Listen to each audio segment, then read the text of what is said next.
importante aquí, el principio de preclusión, el de buena fe y el de que nadie puede alegar su propia torpeza para vulnerar o violar uno de estos tratados. El objetivo de estos principios es generar una coexistencia entre los Estados miembros, una colaboración entre los Estados miembros y un estado de solidaridad entre todos los que forman parte de esta comunidad jurídica.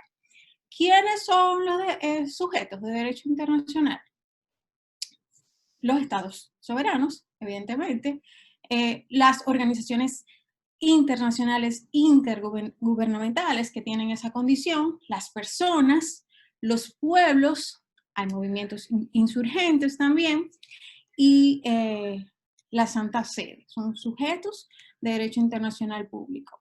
¿Y quién está obligado? ¿Quién puede reclamar? Un sujeto que individualmente esté lesionado y también cualquier sujeto de derecho internacional público cuando se afecte un interés colectivo o un Estado cuando esté afectado en esto.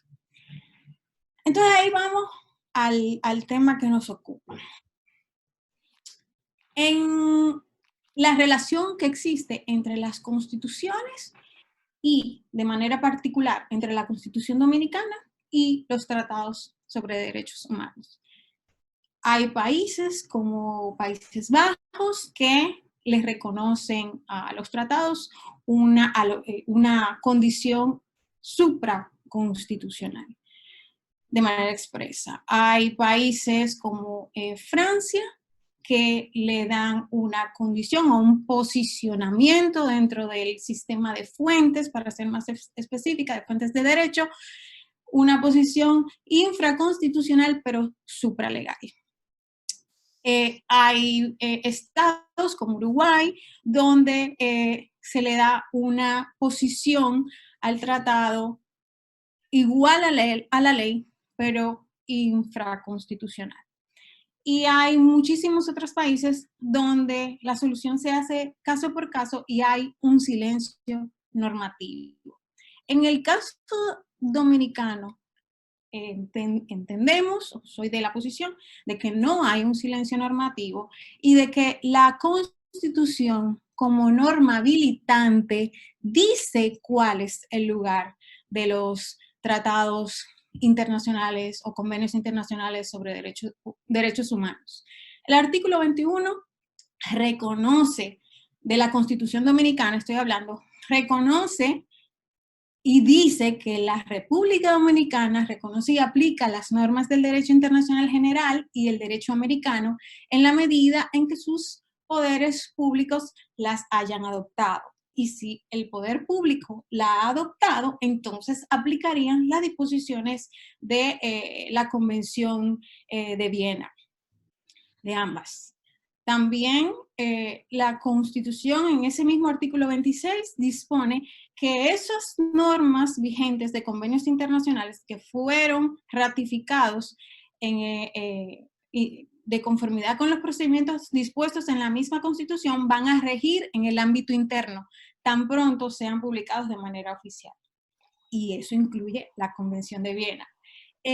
También dice el artículo 26 que en igualdad de condiciones la República Dominicana acepta un ordenamiento jurídico internacional que garantice el respeto de los derechos fundamentales, derechos humanos, la paz, la justicia, el desarrollo político, social y esas cuestiones que establece ahí. Y que el Estado podrá suscribir tratados internacionales y también dispone el procedimiento sobre cómo se suscribe y cómo se revisa y cómo se aprueba este tratado internacional para que entre al ordenamiento interno. Es decir, que la Constitución es la norma y esto no estamos cuestionando la supremacía constitucional. O sea, el artículo 6 dice claramente que cualquier acto, resolución, decisión que sea contrario a la Constitución es inconstitucional, es nulo de pleno derecho, dice el artículo 6, en virtud de ese principio de supremacía constitucional. Sin embargo, es la Constitución la que habilita a los poderes públicos a hacer acuerdos y a suscribir convenios internacionales sobre derechos humanos, y la que dice que estos tan pronto han sido ratificados, entran al ordenamiento jurídico, pero es la misma Constitución la que crea la figura del control preventivo de tratados, de convenios internacionales. Por tanto, también dice cuando se revisa, lo que en general nos quiere decir el ordenamiento jurídico dominicano es que luego de que se suscribe y se revisa el contenido de ese texto normativo internacional, y es ratificado por el órgano competente, entonces el texto es parte del derecho interno. Y aún si contradice el contenido de una norma inferior, entonces esta norma inferior debe ser revisada porque no debe contradecir un convenio internacional debidamente ratificado. Y dice entonces el artículo 74, cuando nos dice cuáles son las técnicas de interpretación que tenemos que utilizar para la preservación o garantía de los derechos fundamentales, nos dice el 75 que los convenios o las formas de reglamentación de los derechos fundamentales que reconoce la Constitución no tienen carácter normativo, diciendo que no excluyen derechos y garantías de igual naturaleza, y de esa manera adopta para sí los derechos humanos que están consagrados en esos convenios. Asimismo, el artículo 73 dice que los tratados, pactos, convenciones relativas a derechos humanos que fueron suscritos, revisados, agrego yo, y ratificados por el Estado Dominicano tienen una jerarquía constitucional y son de aplicación directa e inmediata por los tribunales de la República Dominicana y por todos los órganos del Estado. Es decir, el mismo constituyente me está diciendo que esos convenios tienen, y ya está respondida una de las cuestiones, tienen aplicación directa e inmediata por todos los poderes públicos en la República Dominicana. Pero no me quedo, eso es la Constitución que dice eso. Cuando nos vamos a la ley orgánica del Tribunal Constitucional y vemos su objeto y alcance, que está definido en el artículo 2 de esa ley orgánica del Tribunal Constitucional y Procedimientos Constitucionales, que es la ley 137/11, vemos que la finalidad de esa ley es organizar al Tribunal Constitucional para que garantice la supremacía de la Constitución, la defensa y principios constitucionales y el derecho internacional vigente en la República Dominicana. Su uniforme interpretación dice, y su aplicación y los derechos fundamentales que se reconocen en esos instrumentos internacionales o derechos humanos. Y ya si la discusión de si es derecho fundamental o derechos humanos es otra. Entonces, dice que también la ley orgánica del Tribunal Constitucional se refiere al bloque de constitucionalidad. ¿Y qué es ese bloque de constitucionalidad? ¿Cuáles son estas normas que entran ahí y que fueron incluidas dentro del ordenamiento jurídico dominicano por interpretación de la Suprema Corte de Justicia? Pues evidentemente que estamos hablando de derechos humanos. Otro de los principios que consagra la ley orgánica del Tribunal Constitucional es que cuando define lo que son las infracciones constitucionales, dice que se va a tener infringida la Constitución no solamente cuando haya contradicción con un texto o con un acto con el contenido de la norma o una omisión, acto u omisión, sino también con relación a los tratados internacionales de derechos humanos que fueron suscritos y ratificados por el órgano correspondiente, por la República Dominicana. Y dentro de sus principios rectores están el de constitucionalidad, que se refiere también a ese bloque de constitucionalidad como una de los cuáles deben ser garantizados en el marco de las competencias del Tribunal Constitucional, el principio de favorabilidad, que también está recogido en el artículo 74 de la Constitución, y que dice que se va a aplicar, establece una técnica para que sea aplicable la norma más favorable cuando hay una contradicción incluso entre una de las normas que integran el bloque de constitucionalidad y una norma interna.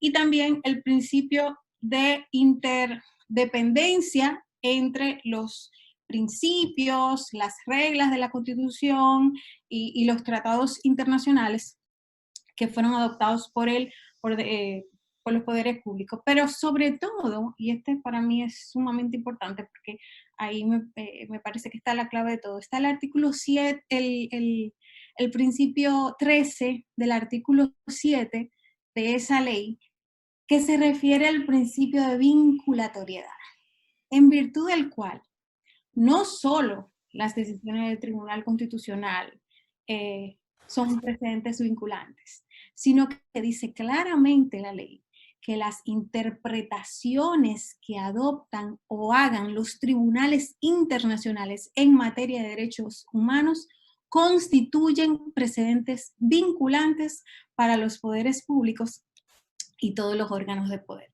Entonces, hay evidentemente una discusión de dónde coloco en el sistema de fuentes a los tratados internacionales y estamos hablando sobre tratados internacionales de derechos humanos, pero la discusión va más allá. ¿Dónde los coloco en el sistema de fuentes? A mi entender, pues es la misma Constitución, la norma habilitante que dice que un tratado internacional sobre derechos humanos ocupa un lugar que puede podemos discutirlo si es supraconstitucional o si está, lo puede colocar al lado de la Constitución. Es la misma, es la misma Constitución que lo dice. Y no es necesariamente que el tratado internacional sea supraconstitucional en el sistema de fuentes, es que la Constitución dice que nosotros adoptamos esas normas como parte del derecho interno, que nosotros somos parte de una comunidad jurídica y que por tanto nosotros tenemos que cumplir con lo que ahí se dispone. No sería entonces que los tratados son supraconstitucionales, sino que la Constitución dice que yo tengo que cumplirlos y que están por encima incluso del ordenamiento jurídico interno, sin que esto atente con la soberanía del Estado. Que la misma Convención de Viena dice que no puede los organismos interponerse en los asuntos internos de los estados.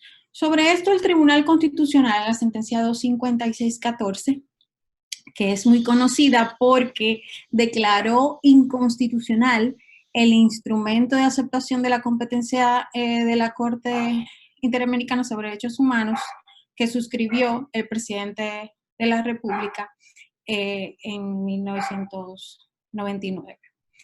Y dice el Tribunal Constitucional, utiliza, argumentando el mismo contenido de la Convención Americana sobre Derechos Humanos, que no se aprobó de acuerdo al procedimiento previsto en la Constitución del 2002. Sobre esto, pues se ha hecho crítica la comunidad jurídica en relación a si no ya el hecho de que el Estado haya tenido un comportamiento y haya hecho declaraciones, pero no solamente el Estado, sino que el mismo Tribunal Constitucional, la Suprema Corte de Justicia, se han conocido varios procesos ante la Corte y nunca se ha alegado la incompetencia de la Corte para juzgarnos, pero más que nada es para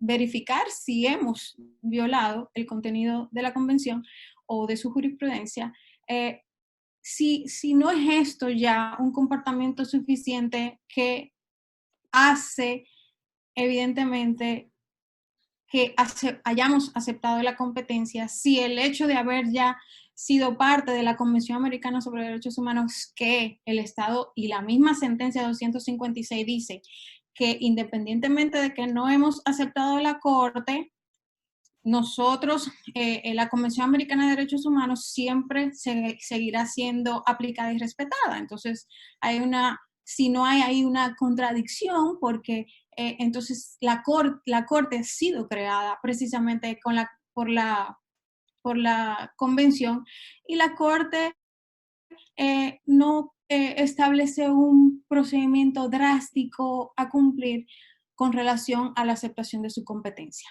No obstante todo esto, en una sentencia súper interesantísima, porque no abunda para explicar este giro drástico jurisprudencial, el Tribunal Constitucional dictó el año pasado la sentencia 361-19, en la que dice textualmente, y la busco porque la tengo acá, que las resoluciones que son dictadas por órganos supranacionales de justicia no requieren para su validez o cumplimiento por parte de las autoridades nacionales ser avaladas, homologadas o refrendadas.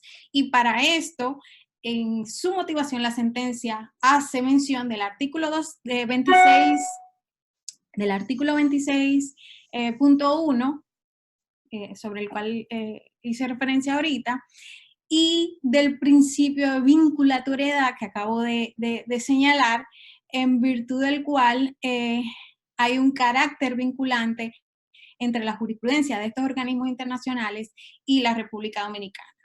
Y de hecho, incluso esa sentencia cita sentencias del propio Tribunal Constitucional previas a la 256-14 que admiten la vinculatoriedad que tiene el Estado Dominicano con relación a la jurisprudencia de la Corte Interamericana sobre Derechos Humanos. Entonces, fue un giro drástico. Esa sentencia es breve, tiene unos cuantos votos disidentes o salvados, pero al parecer fue un ejercicio de reconsideración del precedente establecido en la sentencia 256-14 del mismo Tribunal Constitucional. Entonces, ¿cómo se incorporan estos tratados? Bueno, por la celebración del tratado y firma, que está dispuesta en el artículo 128, y la aprobación dispuesta en el artículo 93.1. Ahora, ¿en qué momento se produce ese control de constitucionalidad de los tratados? O puede el Tribunal Constitucional no solamente realizar un control de constitucionalidad, sino también un control de convencionalidad. Bueno, la respuesta está en los artículos 62.3 y en el 184, perdón, el 62.3 de la Convención Americana sobre Derechos Humanos y en el 184 de la Constitución Dominicana. Es la convención la que dice que la competencia de la Corte consiste en conocer de cualquier caso relativo a la interpretación, aplicación de las disposiciones de la convención. Entonces, es la Corte Interamericana de Derechos Humanos la que tiene la competencia dispuesta en la misma convención para ejercer ese control de convencionalidad. Pero, ¿qué es lo que hace el Tribunal Constitucional cuando para determinar si un texto es contrario o no a la Constitución, un control de constitucionalidad, independientemente de que para eso se adopte la norma internacional, porque ya dijimos que esta es parte del ordenamiento jurídico dominicano? Entonces, ese control de constitucionalidad, esa competencia que tiene el Tribunal Constitucional para ejercer un control de constitucionalidad está expresa en el artículo 84 de la Constitución, que dice que el Tribunal Constitucional es competente para garantizar la supremacía de la Constitución, la defensa del orden constitucional y la protección de los derechos fundamentales. Y asimismo lo establece la ley. Ese control que realiza Tribunal Constitucional es un control previo o es un control a posteriori. O sea, es un control que se hace previo a la ratificación del tratado, o sea, un control a priori, o es un control que se hace con posterioridad a la ratificación del tratado. Y estoy siendo un poquito, tratando de ser un poquito metódica con esto, porque sé que hay muchos estudiantes de derecho que están aquí. Es un control a posteriori o posterior a la ratificación del tratado. La Constitución de la República Dominicana le da la competencia al Tribunal Constitucional en el artículo 185 para que conozca en única instancia sobre el control preventivo, es decir, previo a la ratificación del tratado por el órgano legislativo. Este control, luego de la suscripción del mismo, se remite al Tribunal Constitucional, que se anexa a la remisión la convención, un breve informe o resumen del contenido, o el tratado, o el acuerdo bilateral, todo se manda para allá, menos los contratos, aunque hay una tesis por ahí que está trabajando un alumno de la universidad que plantea que también los contratos internacionales deberían entrar a ese control. Y se le anexan los poderes, si no es directamente el presidente de la República que hace la remisión, los plenos poderes, y el Tribunal Constitucional. Entonces revisa que el tratado sea conforme con el texto constitucional. Eso es lo que dice la ley. Y hay varios precedentes en donde el Tribunal Constitucional ha revisado el contenido de convenios o acuerdos internacionales de manera previa a su ratificación. Y hay también, me parece que solo dos, no tengo conocimiento de otro, controles que haya ejercido el Tribunal Constitucional en los que ha declarado inconstitucional un convenio internacional. Que no recuerdo los números de sentencia, pero lo puedo buscar ahorita. Sin embargo, el Tribunal Constitucional ha dictado dos sentencias, creo, bastante interesantes, en las que dice que el control se puede ejercer a posteriori, el control de los tratados. Son dos sentencias y las dos son del 2013, la 122.13 y la 136.13. Dice el Tribunal Constitucional que ese control se puede ejercer a posteriori mediante acciones directas de inconstitucionalidad. Y la verdad es que cuando nos vamos para atrás y recordamos todos los principios del derecho internacional público que quise resaltar, nos preguntamos qué tan cuesta arriba puede ser eso. Si ciertamente mediante si acaso no habla el artículo 185 de la Constitución, cuando crea la acción directa en inconstitucionalidad, sobre un control a la ley y a normas que dentro del sistema de fuente están por debajo de la ley. ¿Cómo podemos incluir ahí un convenio internacional cuando es la misma Constitución que dice que un convenio internacional se impone frente al ordenamiento jurídico interno? A menos que estemos hablando de la necesidad de utilizar una técnica de interpretación para decir que la norma más favorable es esta o aquella. Entonces, la verdad es que es muy interesante todo este proceso y nos queda claro que, sin lugar a dudas,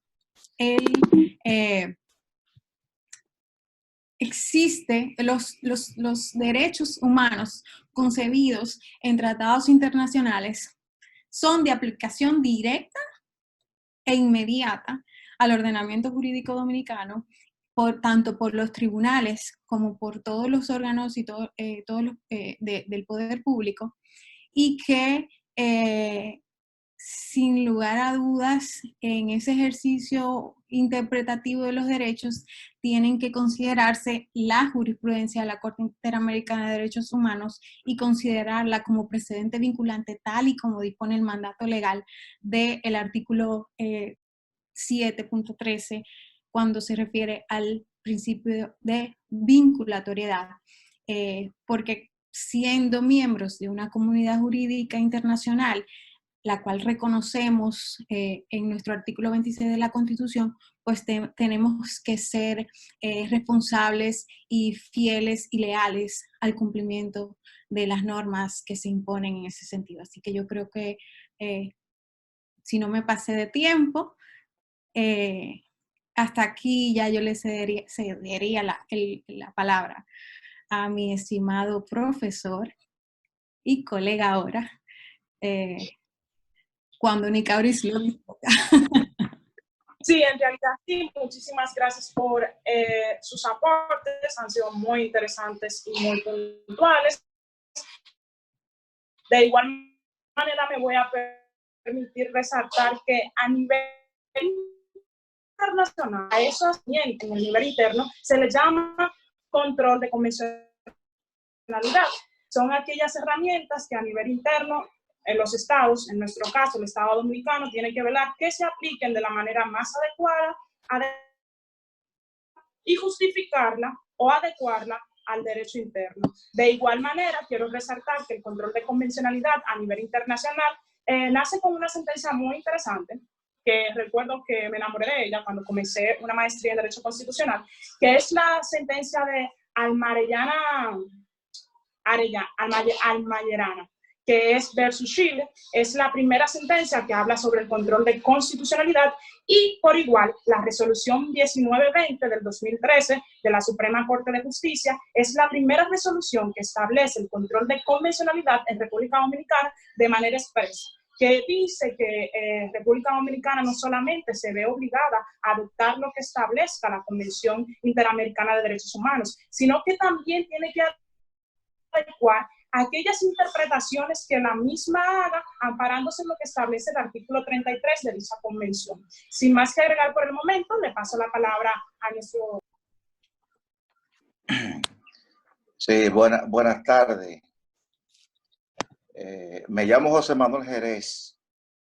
Entré un poquito tarde a la reunión, pero la última parte que oí sobre el control de convencionalidad, me gustaría que Patricia Santana me diga que ella interpreta quizás fue que yo entré tarde, no oí bien lo que oí, creo que no coincidimos en eso.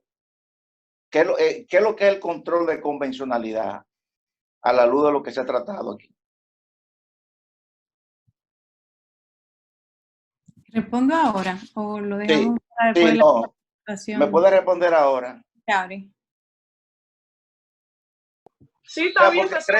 Porque creo que hay una confusión entre el control preventivo de los tratados internacionales con el control de convencionalidad. Creo que hay una confusión.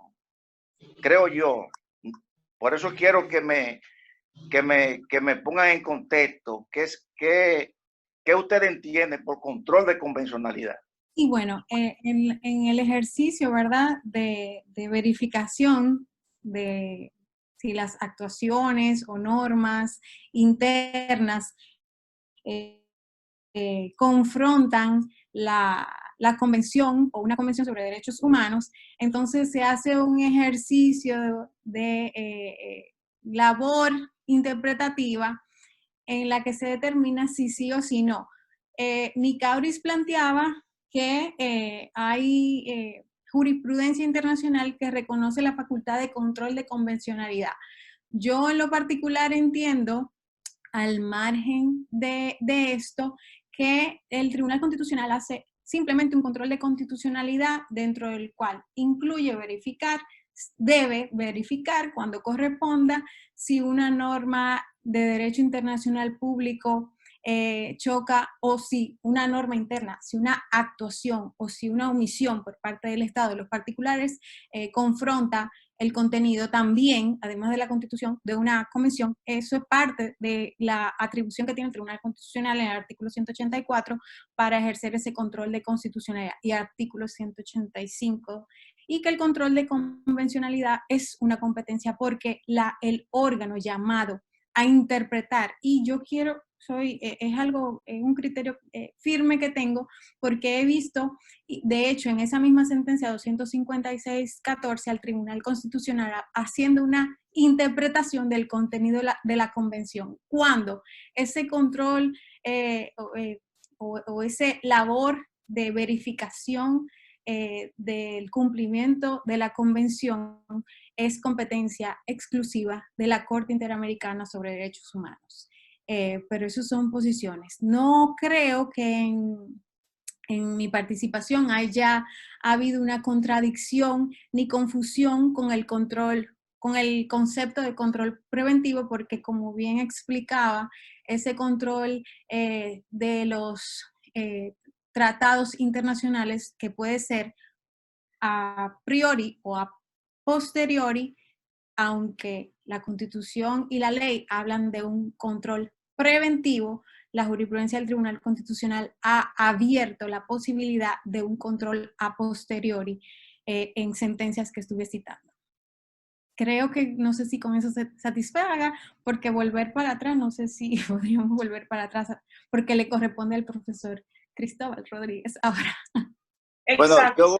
yo voy a esperar que el maestro Cristóbal Rodríguez haga su exposición y luego entonces yo tendré una intervención, si me lo permite.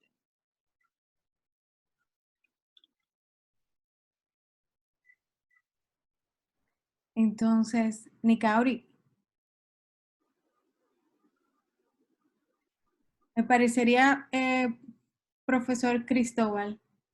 Él tiene el micrófono apagado, el profesor Cristóbal Rodríguez. Bueno, Yanika ahorita por aquí, porque ella está frisada en la otra pantalla. Bueno, Cristóbal, dale para allá. Bueno,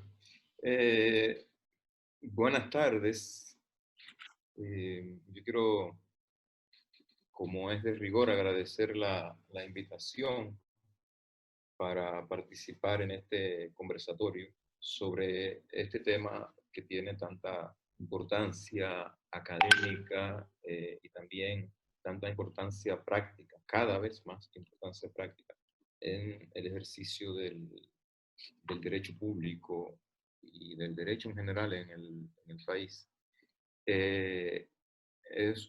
Me satisface muchísimo compartir el panel con Patricia, a quien conozco desde hace muchos años en las aulas originalmente, y luego de su trabajo en el Tribunal Constitucional y mucho más recientemente ya en el ejercicio privado del derecho.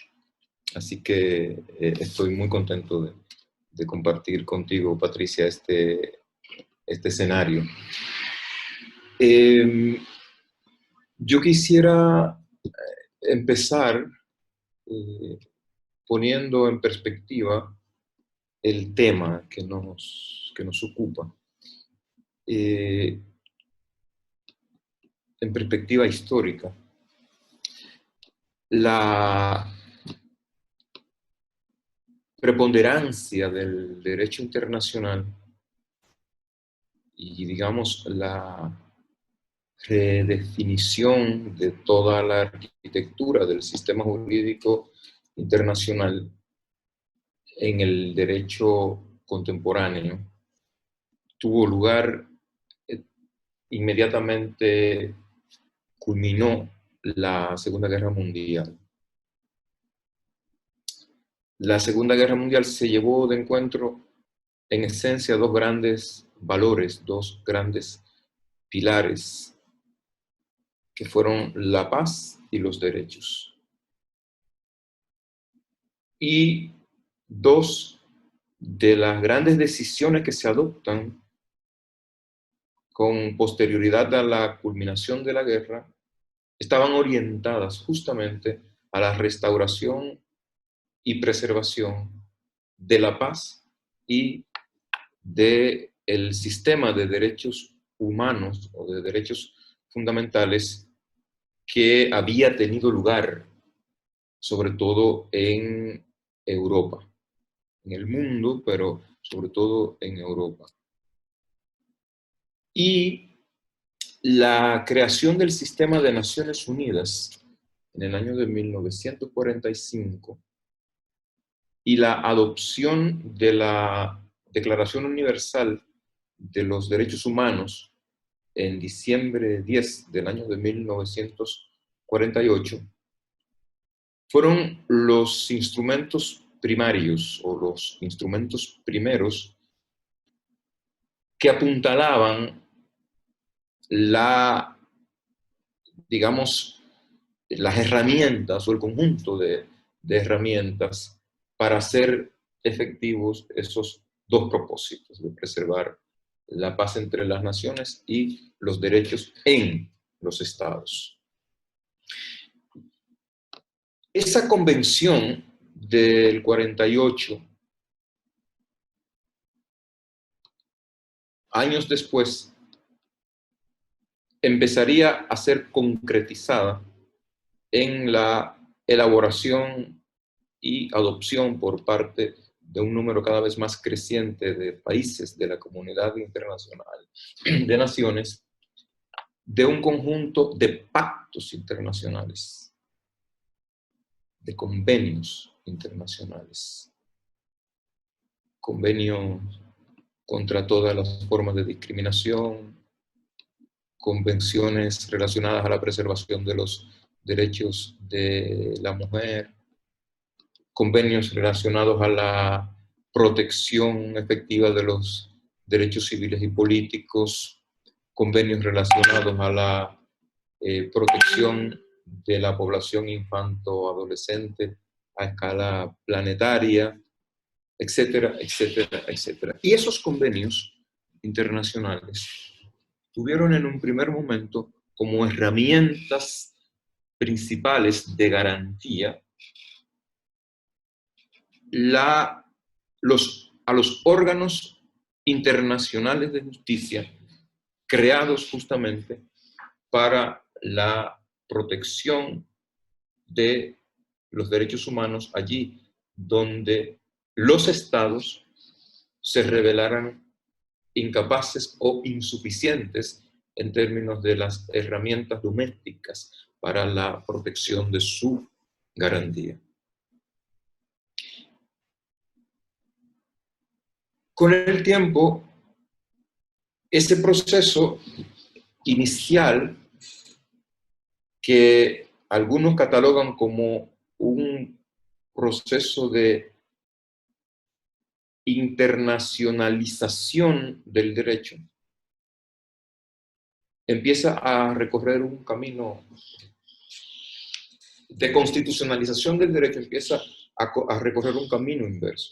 Y son los estados los que empiezan a ver desde la Constitución al derecho internacional como una fuente directamente aplicable del derecho por parte de los estados. Eso lo explicó bastante bien Patricia en su intervención. No voy a redundar en torno a esa idea. Y lo que sí quiero destacar es algo que mencionaba Nicauris. En el caso de la República Dominicana, todo ese proceso dilatado de décadas de una relación estrecha, cada vez más afinada entre el derecho constitucional y el derecho internacional, empieza a cristalizar de manera expresa en nuestro ordenamiento jurídico cuando la Corte Suprema de Justicia en el año de 2003, adoptó una resolución mediante la cual dispuso la entrada en vigor anticipado principios que orientaban o que orientan el Código de Procedimiento Penal. Ustedes recordarán que el Código de Procedimiento Penal fue adoptado en el año 2002 y la misma ley mediante la que se adoptó dispuso unas vacaciones legislativas de 2 años para que el código entrara en vigencia efectiva a partir del momento en que se crearan las instituciones procesales que el código estaba, en que se pusieran en funcionamiento las códigos y o modificadas. Por eso explicaba que el código aprobado el 27 de septiembre del 2002 estaba llamado a entrar en vigor el 27 de septiembre del 2004. Pero resulta que en el 2003, un año antes, la Corte Suprema dispuso la entrada en vigencia anticipada de los primeros 28 artículos del código, porque son un conjunto de disposiciones que, si bien estaban contenidas en el Código de Procedimiento Penal, eran disposiciones principiológicas de orden constitucional, en términos de su contenido. En esa resolución, el elemento a destacar, el elemento relevante a destacar relacionado con el tema que nos ocupa, es que la Corte Suprema dice, palabras más, palabras menos, que el ordenamiento constitucional de la República Dominicana no se agotaba en la Constitución, que nuestro ordenamiento constitucional estaba integrado, además de por las disposiciones expresamente escritas en la Constitución, por normas de procedencia internacional, escritas en los tratados internacionales, que también formaban parte de nuestro derecho constitucional. Eso dijo la Suprema Corte de Justicia entonces. Y esa previsión o esa consideración resolutoria de la Corte Suprema de Justicia, que fue utilizada durante varios años en el debate doctrinal y en procesos litigiosos en el país,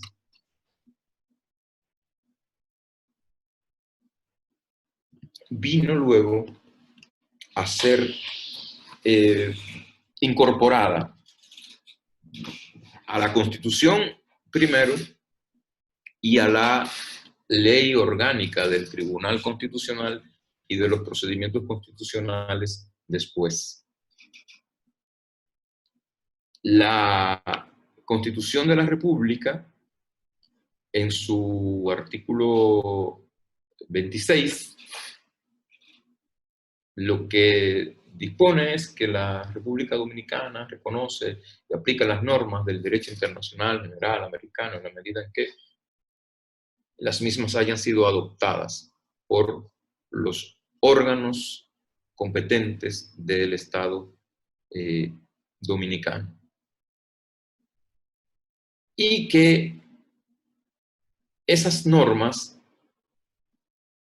rigen en el ámbito doméstico una vez se han publicado de manera oficial. Es decir, el derecho internacional es un derecho que forma parte del ordenamiento jurídico en la República Dominicana una vez que sus disposiciones han sido publicadas en el país, al tenor de lo que prevé el numeral 2 del artículo 26 de la Constitución. Pero el artículo 74 hace algo más, va un poco más lejos. Y dice en su numeral 3 que los pactos y convenciones internacionales relativos a derechos fundamentales, una vez que son ratificados por el Estado, tienen jerarquía constitucional y son de aplicación directa e inmediata por los tribunales y demás órganos del Estado. Cuando este texto lo analizamos de manera combinada con las previsiones del artículo 26 de la Constitución, entonces tenemos una reiteración, esta vez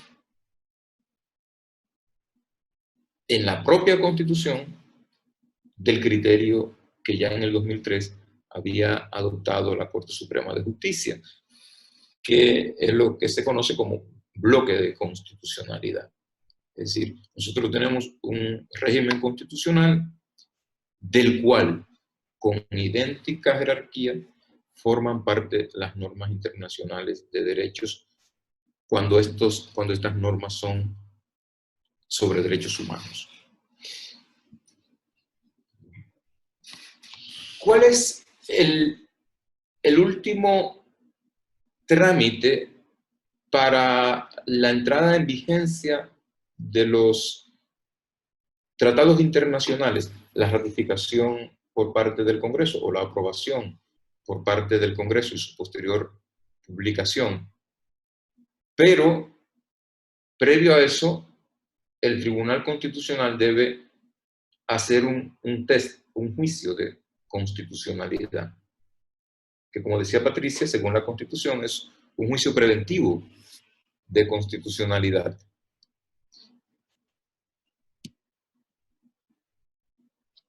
Una vez que el tribunal considera que un tratado internacional es contrario a la Constitución, los poderes públicos, o el Ejecutivo sobre todo, tiene una de dos: o renegocia el contenido del tratado para lograr que el mismo sea compatible con aquellas previsiones constitucionales que el tribunal considera que lesiona,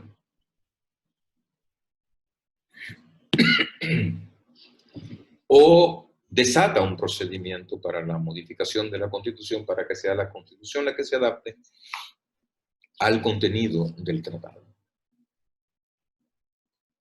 Ahora, una vez que el tribunal considera que el convenio es conforme a la Constitución, entonces esa consideración se impone. Perdón.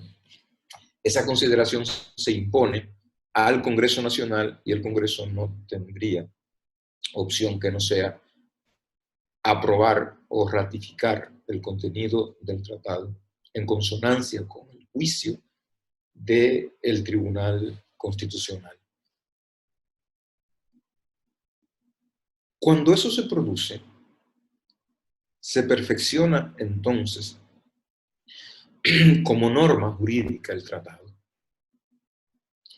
Y una vez perfeccionado como norma jurídica, entonces los jueces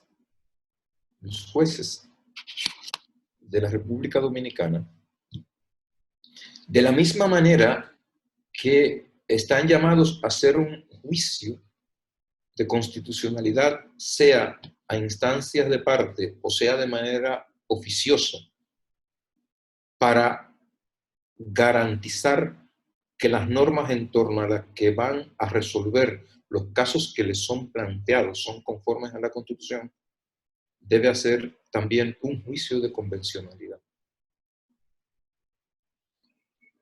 Un juicio de convencionalidad porque la norma jurídica que colida con un tratado internacional de derechos es una norma jurídica que colide con la Constitución, si leemos adecuadamente el artículo 74.3 constitucional, porque ese tratado tiene rango constitucional. Entonces, los jueces no solo hacen un control de constitucionalidad, sino que deben hacer un control de convencionalidad de las normas que aplican, y las normas que están llamadas a resolver casos que sean contrarias a una convención, entonces deben ser declaradas inaplicables al caso. La cuestión de si ese juicio lo puede hacer de manera abstracta y con posterioridad a la entrada en vigor del tratado el Tribunal Constitucional, es una cuestión que, bien leído el numeral segundo o tercero del artículo 185 de la Constitución, merece una respuesta negativa, porque la Constitución, reitero, ha sido expresa en sostener que el juicio que hace el Tribunal de los Tratados es un juicio preventivo de constitucionalidad. El otro aspecto que quisiera destacar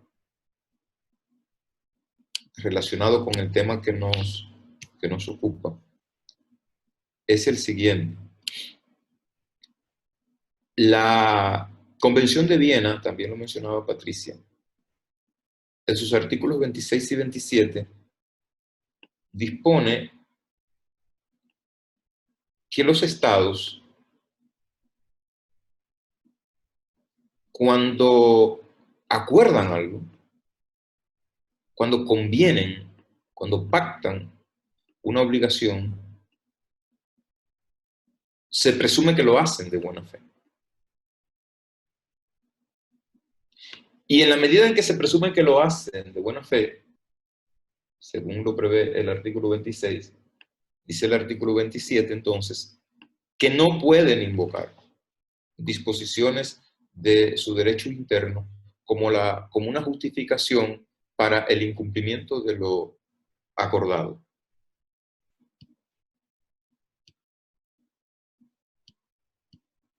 Siendo así,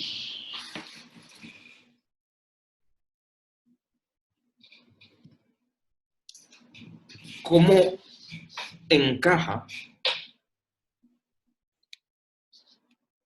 esta previsión o estas previsiones con la idea de supremacía constitucional? Es decir, si la Constitución es norma suprema, según dice el artículo 6 de nuestra Constitución, la norma suprema del ordenamiento,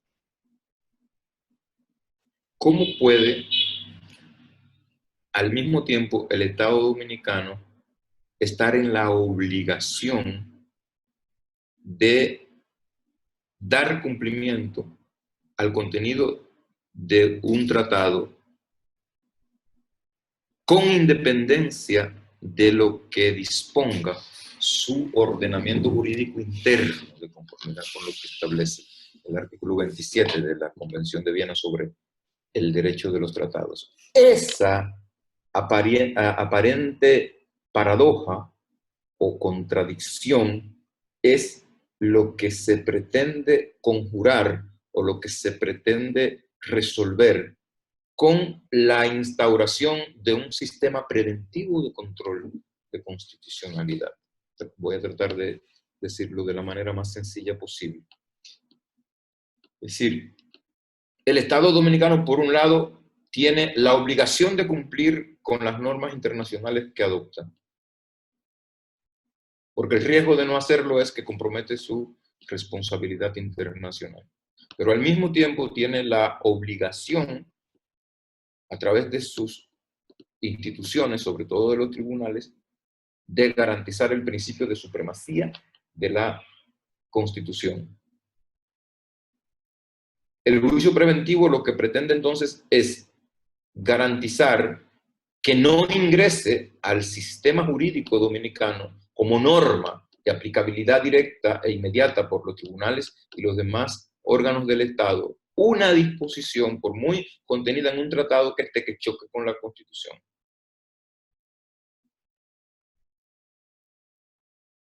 Garantizar la compatibilidad entre las normas del derecho internacional y la norma del derecho doméstico, del derecho constitucional, lo que pretende entonces es garantizar un régimen de armonía en esas dos fuentes de el derecho, de que se nutre el derecho dominicano, que son el derecho constitucional doméstico y el derecho internacional.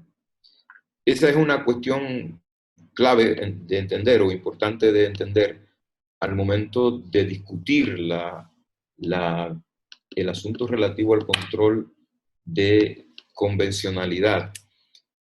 Esta es una discusión, una cuestión que no es para nada pacífica, no lo va a hacer y creo que cada vez lo va a hacer menos. Nosotros ya hemos tenido la sentencia 256-14, ya lo mencionaba Patricia también, y hay una resistencia creciente a escala internacional por parte de los estados a aceptar tanto la autoridad de los órganos internacionales de administración de justicia como la autoridad del contenido de las propias disposiciones de los tratados internacionales. En el ámbito latinoamericano, con especial énfasis, esa es una realidad. Y tiene que ver esto con un proceso que cuesta decirlo, pero hay que decirlo, de descrédito, que han venido teniendo algunos organismos internacionales responsables de la aplicación de las normas del derecho internacional hemisférico, pero tiene que ver sobre todo con la renuencia de los actores políticos de los países de nuestro entorno a respetar el derecho, así de simple. Ese es el problema principal de fondo, a mi juicio, en esta cuestión. Y eso se alimenta de un proceso creciente de tendencias ideológicas nacionalistas, soberanistas, que creen que los derechos son una cuestión contraria a la idea de soberanía popular y que creen que la protección de la soberanía popular es una cuestión que los tribunales deben poner en primer lugar y por encima de los derechos. Y si no, léanse la sentencia 168-13 del Tribunal Constitucional, a los que no se la han leído, y por qué no, la 256-14. Entonces yo no los quiero cansar. Yo sé que estamos un poco salidos del tiempo originalmente previsto para esto. Yo lo voy a dejar aquí y me voy a cruzar de brazos para escuchar las preguntas que haya, las inquietudes, los comentarios que haya entre los participantes y las participantes. Si tengo respuesta, las daré, y si no, a Patricia que se encargue. Muchísimas gracias, maestro Rodríguez. Sí, ya la inquietud mía quedó aclarada con la exposición suya. Yo, como le dije, ya quizá Patricia lo había dicho, pero como entré un poco tarde a la reunión, no me había percibido. Sí quedó claro que el control de convencionalidad viene siendo lo mismo que control de constitucionalidad. Lo único es que el juez que se le plantee, cuando una norma, en vez de chocar con la Constitución, choca con una convención sobre derechos humanos, está en la obligación para ese caso concreto de aplicar la Convención sobre Derechos Humanos, al igual que lo hace con la Constitución cuando una norma inferior choca con la misma. O sea, esa disposición, eso lo adoptó, tal como creo que fue Patricia que lo dijo creo que Nicauri, fue la Corte Interamericana. Primero se dieron dos votos particulares por el juez Sergio García Ramírez, un juez mexicano, y luego ya en el 2006, con el caso Almonacid Arellano versus Chile, es que la Corte Interamericana consagra ya lo que hoy se conoce como el control de convencionalidad. Es muy importante que los abogados, que los operadores jurídicos dominemos este aspecto, porque nosotros hemos sido signatarios de varios tratados sobre derechos humanos que, como bien dijo el maestro Rodríguez, tanto en el artículo 74, numeral 3 de la Constitución, artículo 26, vienen a formar parte de nuestro derecho positivo y tienen igual rango de la Constitución, y como nuestra Constitución es una Constitución normativa, es de aplicación directa e inmediata. Por lo que planteada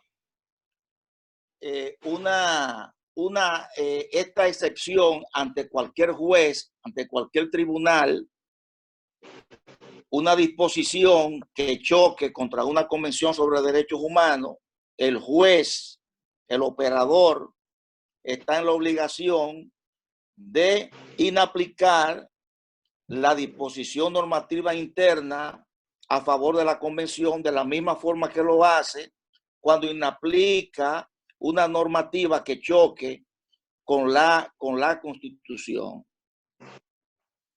Creo que es lo que podemos entender como el control de convencionalidad, que no podemos confundirlo con el control preventivo de los tratados internacionales, que, como ya vimos, ya es un asunto que se regula por otra disposición.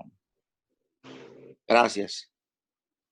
Muchísimas gracias por su intervención. Y antes de pasar las preguntas, me voy a permitir hacer una pequeña acotación que considero muy importante. Y me disculpo si siempre hago referencia a lo que establece la doctrina de la Corte Interamericana de Derechos Humanos, pero es importante porque de ella es que nosotros tenemos la mejor jurisprudencia, al menos desde mi criterio, sobre el tema del control de convencionalidad. La Corte de manera constante ha establecido que el control de convencionalidad, o sea, ellos no emiten un modelo para los estados que son parte de aplicación ni del control de convencionalidad, pero mucho menos del control de constitucionalidad.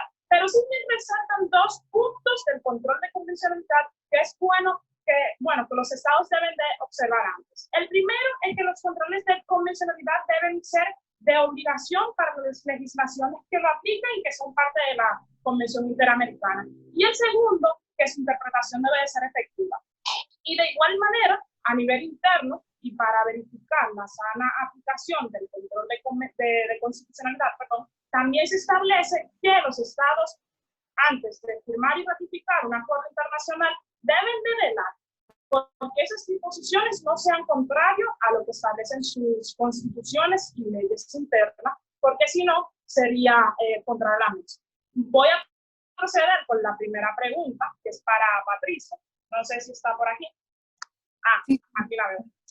La primera pregunta dice, ¿puede una disposición de derecho interno, inclusive una sentencia del Tribunal Constitucional, utilizarse como excusa para cumplir las obligaciones internacionales?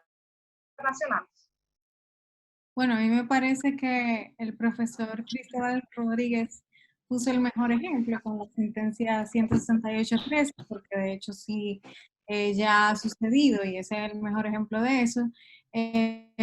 Sin embargo, como decía en la exposición y también reiteró el profesor Cristóbal Rodríguez, los artículos 26 de la Convención de Viena, que consagran el principio pacta sunt servanda, en virtud del cual el Estado está obligado a cumplir con sus compromisos a través de estos convenios, a cumplir con sus responsabilidades. Entonces, pues estaría el Estado definitivamente vulnerando esas disposiciones, se estaría incumpliendo con una regla o un principio de derecho internacional público que forma parte del jus cogens, y de hecho sí sucede. Entonces, hay otra pregunta que está muy relacionada con esa, que creo que la hizo la misma persona, pero no sé si se la va a hacer al profesor. Lo que sí quería decir, mira, Nicauris, en efecto, la Corte ha dicho eso y es más un tema semántico, mi posición, porque no quiero para nada contradecir el contenido, lo que he dicho, ni lo que dice la Convención, ni lo que ha dicho en su jurisprudencia la Corte, pero más un tema semántico en cuanto a cuál es la función del Tribunal Constitucional. Y los estados, en efecto, tienen que aplicar, tienen que cumplir con la jurisprudencia, es lo que dice la propia ley orgánica del Tribunal Constitucional cuando se refiere al principio de vinculatoriedad. Sin embargo, lo que está haciendo el Tribunal Constitucional o sea, lo que hace el tribunal es un control de constitucionalidad. Y el control, solamente no es contradiciendo, pero pienso que es solo semántico. Quien controla, quien dispone cómo se interpreta la convención. Y yo insisto, me preocupa mucho eso, porque he visto al Tribunal Constitucional interpretando la convención cuando la convención la interpreta la Corte Interamericana de Derechos Humanos y la ha interpretado, entonces haciendo interpretaciones que no son coherentes con lo que ya sí ha dicho la Corte. Entonces, por eso es que me preocupa mucho esta cuestión, pero es un problema semántico. No es que no estoy de acuerdo con lo dicho, y creo que ha sido muy buena tu aclaración. La próxima una pequeña intervención. Fíjate, lo que pasa es que el Tribunal Constitucional, así como es el último intérprete o el máximo intérprete de la Constitución o de la constitucionalidad, también el Tribunal Constitucional viene a ser el máximo intérprete de la convencionalidad.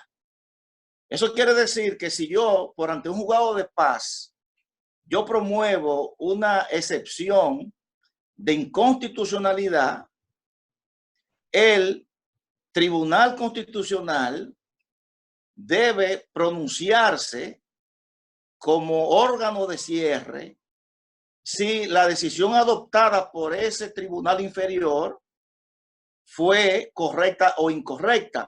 Lo mismo pasa con la convención. Si yo promuevo ante un juzgado de paz, ante un tribunal de primera instancia, una excepción de, o sea, una excepción de convencionalidad, donde yo alego que esa norma es inaplicable porque choca con una convención sobre derechos humanos ratificado por el Estado Dominicano, obviamente que voy a tener una decisión ahí, pero esa decisión todavía no es firme. Esa decisión viene a tener firmeza cuando el órgano de cierre de la constitucionalidad, y en este caso de la convencionalidad, da su última palabra. O sea, creo que por ahí es que está el asunto. A lo mejor el maestro Rodríguez puede arrojarnos un poquito de luz sobre eso.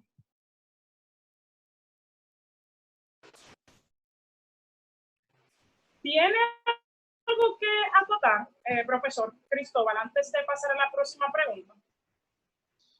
Mira, yo lo que pienso es, si como dice la Constitución, las normas del derecho internacional son de aplicabilidad directa e inmediata por los tribunales, no hay forma de aplicar una norma jurídica sin interpretar su contenido. No es posible. Lo que esa interpretación no puede ir a contracorriente de las interpretaciones que ha fijado la Convención, que ha fijado el máximo intérprete de la convencionalidad, que es la Corte Interamericana. Es decir, así como el Tribunal Constitucional es el máximo intérprete de la Constitución, la Corte Interamericana es el máximo intérprete del sentido de la Convención. De la misma manera en que los tribunales de la República interpretan la Constitución, mas no pueden hacerlo a contrapelo de los criterios fijados por el Tribunal Constitucional, a riesgo de que sus decisiones sean revisadas por contradecir el precedente del tribunal. De esa misma manera, los tribunales de administración de justicia, cuando aplican la ley y analizan la convención, deben hacerlo acorde a los criterios y los parámetros del intérprete supremo de la convención. Esa es el único que quiero o que puedo señalar sobre el tema, un poco para enmarcar la problemática. Totalmente de acuerdo. Excelente. Pues la próxima pregunta es que ¿cuáles son las consecuencias de la no aplicación del control de convencionalidad? No te escucho, ni cabrón. Se corta. La próxima pregunta dice que ¿cuáles son las consecuencias de la no aplicación del control de convencionalidad?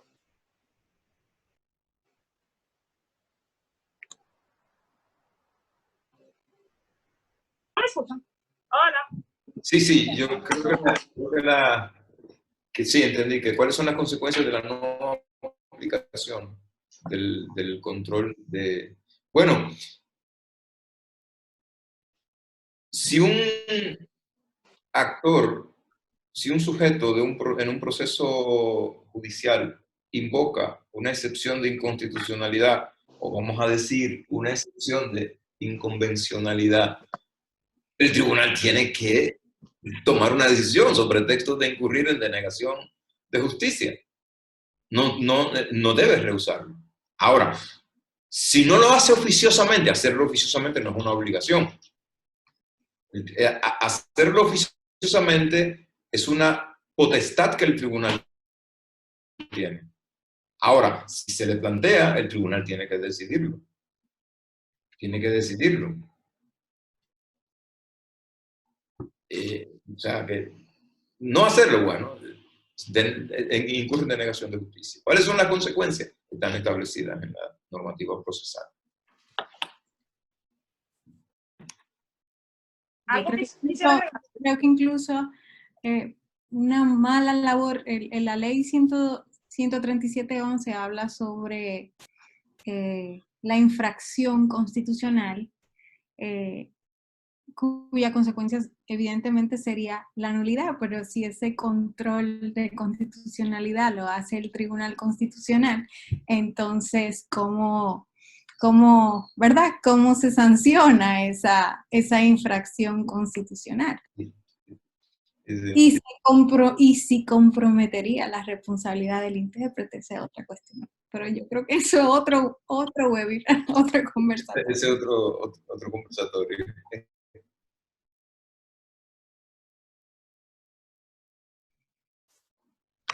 La próxima pregunta es que si el TC realiza una especie de...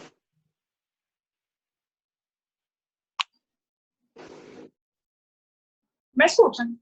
Sí. Que si el tribunal hace control difuso de convencionalidad. Exacto. De un control difuso.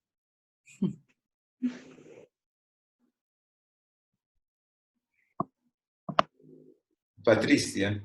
¿Para quién? ¿Para mí? Para cualquiera de los dos. Mira, lo primero es que el ejercicio del control difuso, aunque yo no estoy de acuerdo, el Tribunal Constitucional ha sido insistente en decir que es competencia exclusiva de los demás tribunales, de los tribunales del Poder Judicial, lo ejerce también el Tribunal Superior Electoral, pero que el Tribunal Constitucional no puede ejercer el control difuso precisamente porque como sus decisiones son vinculantes, si ejerce ese control difuso mediante una acción que no sea la acción directa en inconstitucionalidad, pues entonces entonces estaría expulsando la norma del ordenamiento. Yo particularmente no estoy de acuerdo con ese criterio, pero ese es el ejercicio. O sea que el tribunal no hace un control difuso de constitucionalidad y el ejercicio del control de constitucionalidad tampoco puede hacer una labor difusa con relación a las convenciones internacionales sobre derechos humanos según su propia jurisprudencia. No tengo aquí en la cabeza la sentencia, pero ha sido reiterativo en ese sentido el tribunal. Estoy totalmente de acuerdo. Oh, Dios. Coño. Profesor. Sí, ¿me escuchan? Sí. Sí, estoy totalmente de acuerdo con lo que dice Patricia. El Tribunal Constitucional viola su propia ley orgánica al no conocer por vía difusa el control de constitucionalidad, porque es precisamente la primera causal que establece el artículo 53 de su propia ley orgánica, que dice que para recurrir una decisión que haya adquirido la autoridad de la cosa irrevocablemente juzgada, la primera causal que establece la normativa, la ley 137.11, el artículo 53, cuando la decisión declare inaplicable por inconstitucional una ley, decreto, reglamento, resolución u ordenanza. Entonces yo no entiendo por qué el Tribunal Constitucional, fíjate que en las decisiones que el Tribunal Constitucional ha adoptado sobre eso, no solamente es que no ha declarado la inadmisibilidad, sino que se declara incompetente. Esa es la primera vez que yo oigo, que yo leo que un tribunal constitucional se declara incompetente. Pues así mismo lo ha dicho en 5 sentencias. Cuando la primera causal que establece su propia ley orgánica en el artículo 53 que tiene atribución cuando un tribunal de orden inferior inaplica por inconstitucional una disposición normativa. Entonces, si la ley te da esa atribución, ¿cómo tú te declaras incompetente? Por eso mismo, porque como tus decisiones son vinculantes, bueno, pues, si tú entiendes que una norma choca con la Constitución, tú la extirpas del ordenamiento jurídico, sea por la vía concentrada o por la vía difusa, pero entiendo que no debes ceñirte a las atribuciones que tu propia normativa te da. Ese es mi criterio. Mira, perdona, déjame, no me iba a referir al tema, pero déjame hacer dos precisiones. Es distinto lo que establece el artículo 53 como causales de revisión constitucional de sentencias con autoridad de la cosa irrevocablemente juzgada a la cuestión de conocimiento por parte del Tribunal Constitucional de excepción de inconstitucionalidad. Son cuestiones distintas, totalmente. Pero también son cuestiones distintas sustantivamente. Podemos discrepar del criterio del tribunal, pero no es un criterio antojadizo, no es un criterio irrazonable. Es decir, está en la índole del control excepcional o incidental de constitucionalidad el carácter interparte de los efectos de la decisión que interviene para la resolución del alegato de inconstitucionalidad. Está en la índole del control difuso de constitucionalidad, en su naturaleza. Porque lo que hace el juez que estatuye sobre un alegato incidental de inconstitucionalidad es declarar inconstitucional su interpretación particular de la norma. Su interpretación particular de la norma, creando una norma al mismo tiempo. Lo que hacen los jueces cada vez que hacen una sentencia es crear una norma o crear pequeñas normas talladas a la medida de los casos que resuelven y de los intereses envueltos en esos casos. Si están talladas a medida del caso que resuelve, de los intereses envueltos en ese caso o en esos casos, o por eso es que sus efectos son particulares. No pueden tener una aplicabilidad general. Entonces, ¿cuál es el razonamiento del Tribunal Constitucional? Si la Constitución dice, en su artículo 164, que las decisiones del Tribunal Constitucional son definitivas, irrevocables y constituyen precedentes vinculantes, yo no puedo actuar, conocer excepciones de inconstitucionalidad, porque estaría desnaturalizando, si lo hago, la esencia misma del control difuso de constitucionalidad. Claro, al tribunal se le olvida aplicar a ese escenario un criterio que él mismo se encargó de adoptar, copiando la jurisprudencia hispanoamericana, del principio de autonomía procesal. El tribunal bien podría decir, abrir una línea jurisprudencial en la que se reconozca competencia para estatuir excepciones de inconstitucionalidad, acotando el carácter interpartes de la decisión que en ese caso específico interviene. Es lo mismo que aplicaría con el tema del amparo.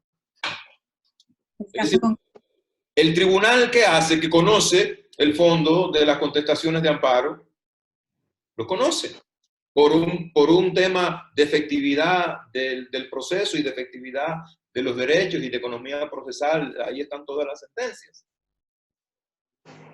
Y no se le ocurre decir que no puede estatuir como estatuye el juez ordinario de amparo, porque le va a dar efectos generales a la decisión que en principio, si la toma el juez de amparo, no tiene ese efecto. Es decir, es una incongruencia. O sea, el tribunal es incongruente. Pero que sea incongruente no significa que sea irrazonable el criterio considerado por el Tribunal Constitucional para rehusar estatuir de alegatos incidentales de constitucionalidad. Es lo que quería precisar.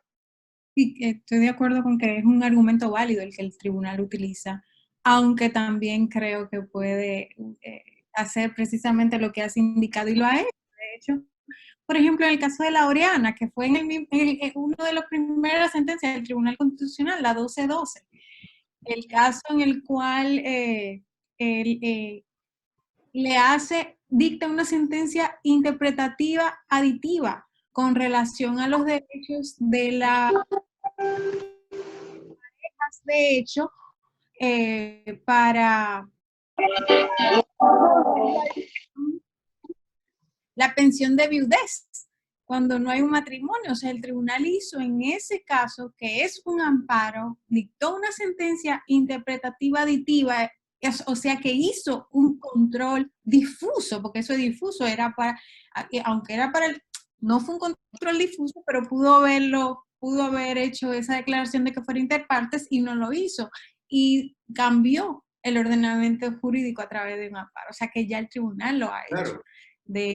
Además, si el tribunal, la ley le faculta a modular los efectos en el tiempo de sus decisiones, y él mismo ha dicho que puede, en virtud del principio de autonomía procesal, tomar previsiones que no estén, aun cuando no estén expresamente establecidas en la norma que rige los procedimientos constitucionales, no hay nada que le impida modular los efectos de la decisión en términos de su generalidad o de su particularidad. O sea, si puedo hacer el tiempo, lo puedo hacer en términos de los efectos, del alcance de sus efectos. Claro. Eso es lo que yo entiendo que el tribunal debe de hacer, porque él está como máximo intérprete de la constitucionalidad. Él no está cerrando la interpretación. O sea, un tribunal inferior ha inaplicado por inconstitucional una normativa, entonces el órgano máximo no se pronuncia, se declara incompetente. No, creo que la solución es esa, la que acaba de expresar el maestro Rodríguez, modular para esos casos y darle un carácter que solamente surta efecto para ese caso concreto. Pero dejar de pronunciarse sobre la inconstitucionalidad, entiendo que ahí es que está el asunto. Para que no nos quedemos sin tocar la última pregunta por cuestiones de tiempo, vamos a avanzar con ella. Ezequiel pregunta que en caso de que de manera negligencia el Congreso y el Tribunal Constitucional ratifiquen una norma internacional que violente la Constitución, que tal cual sería anulado.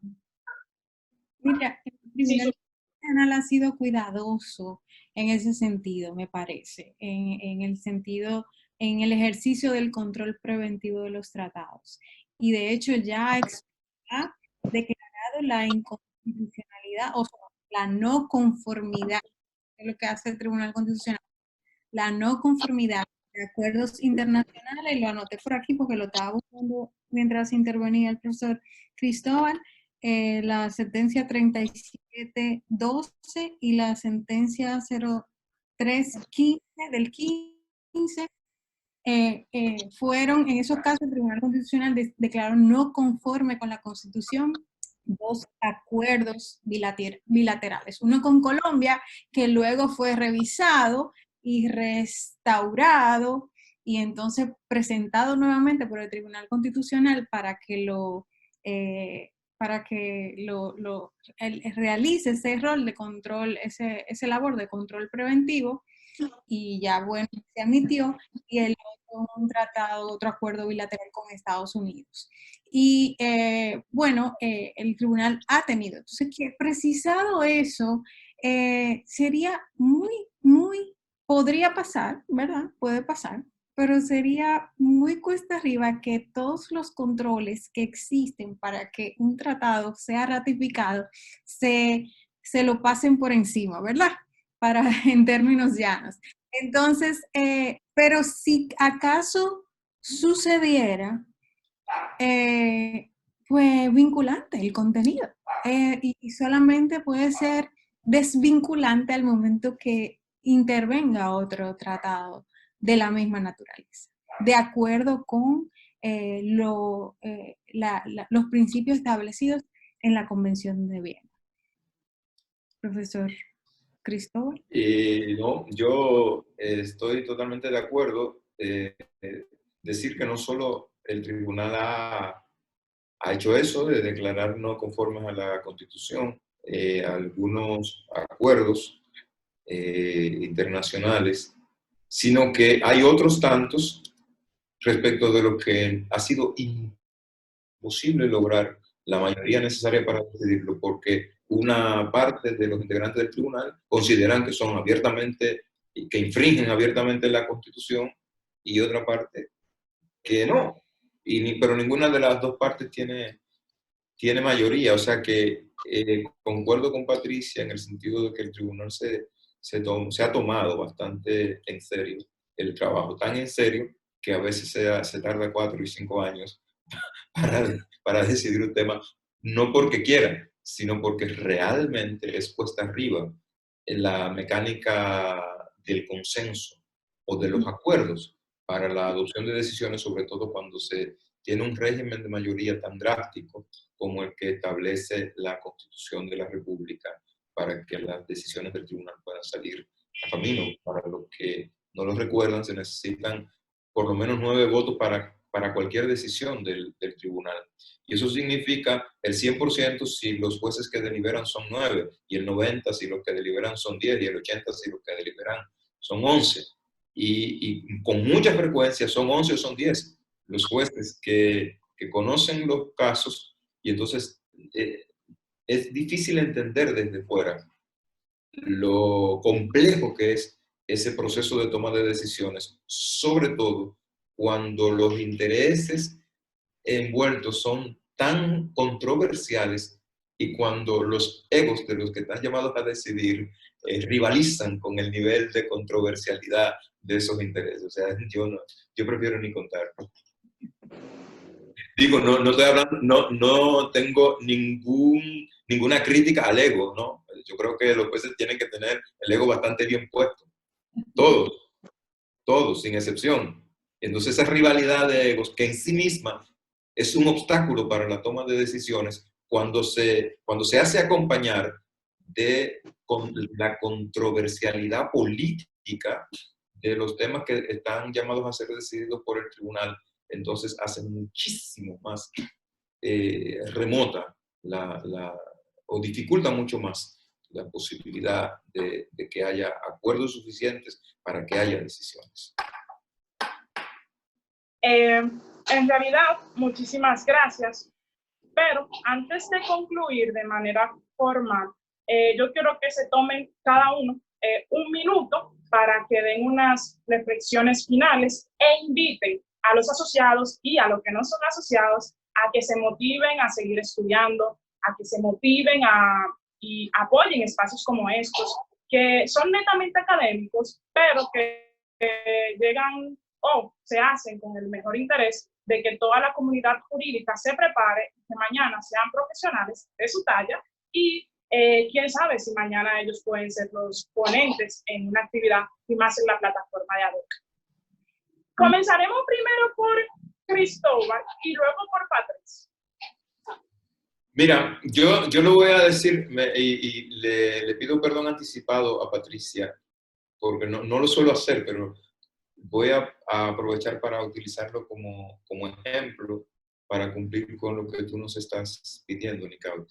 Una de las cosas que más satisfacción me da en el trabajo académico que hago desde hace ya casi 25 años es algo que ha pasado ahora, que está pasando en este momento. Patricia fue mi alumna en la universidad, a nivel de maestría.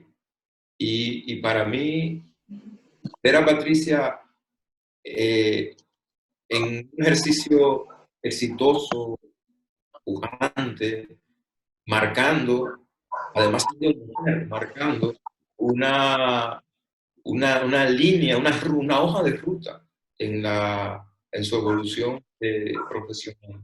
Es una de las cosas más satisfactorias, absolutamente. Y digo Patricia, pero puedo decir decenas de nombres de muchachos que yo los vi en las aulas, ya no a nivel de maestría, sino en grado, y que hoy están marcando las rutas de la nueva manera de entender el derecho y entender la discusión en el derecho. Yo creo que ejercicios como este son fundamentales para motivar el estudio del derecho, y quiero decirles algo de corazón. La única manera de ser abogado es estudiando, si uno quiere ser abogado. Si uno quiere tener un título, no tiene que estudiar. Aquí los títulos se tienen sin estudiar, o sin estudiar mucho. Pero si uno quiere ser abogado, la única manera de hacerlo es estudiando. Y estudiando mucho. Y estudiando mucho cosas que no son derecho. Yo tuve un maestro que lo conocí ya grande yo y muy mayor él, que me decía siempre, el abogado que solo sabe derecho ni siquiera derecho sabe. Entonces el derecho es una disciplina cuya comprensión y cuyo ejercicio se nutre mucho, tal vez como ninguna otra en el ámbito de las disciplinas de las humanidades, de otros saberes. El derecho es un saber, por definición, interdisciplinario o multidisciplinario. Y entonces hay que estudiarlo. Nunca estudia lo suficiente. Y hay que leer. Y una última cosa, el mayor desafío que tienen los abogados y los estudiantes de derecho es el discernimiento respecto de lo que se lee en un mundo donde la imprenta se ha encargado de proliferar literatura basura a borbotones.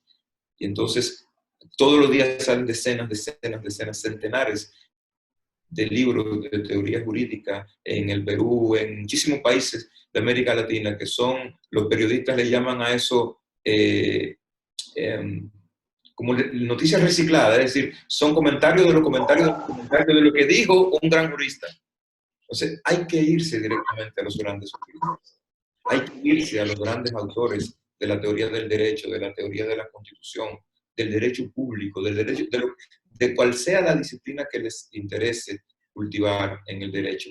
Hay que irse a las raíces. No hay que estar leyendo los comentarios de los comentarios de los comentarios. Si podemos leer a Hans Kelsen, si podemos leer a Carl Schmitt, si podemos leer a los maestros del derecho. Y que por suerte también están disponibles, pero muchas veces lo cogemos como...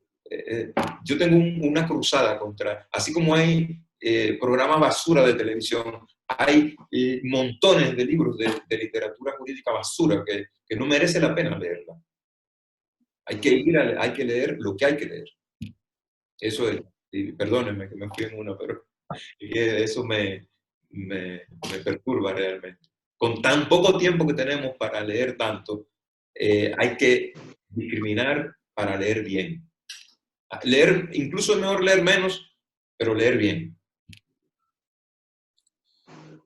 Usted sabe que ahora que usted menciona lo de leer, yo lo conocí hace 3 años en la librería Cuesta, que está en la 27 de febrero, y literalmente usted iba con una pila de libros y prácticamente no se le veía la cabeza. Y yo, oh. Y luego un amigo me dijo, mana, pero mira, ese es un jurista muy famoso de este país. Y yo como que, ok, pero en realidad, luego que se en la librería, eso es algo increíble. Qué vergüenza, Dios mío.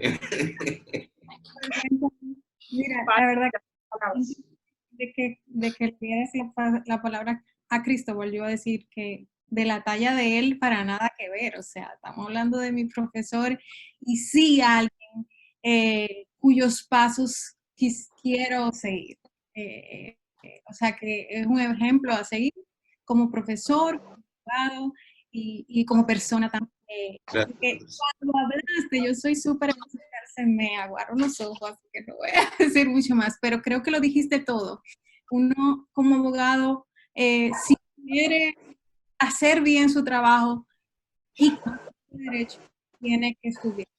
Hay que leer y reflexionar y, como decías, irse a las bases. De hecho, como profesora, en el poco tiempo que tengo experimentando esto, eso es lo que quiero que mis alumnos lean y reflexionen, los fundamentos, de dónde viene, no por qué, no lo que repitió algo, sino quién lo dijo y por qué. Y eso es esencial.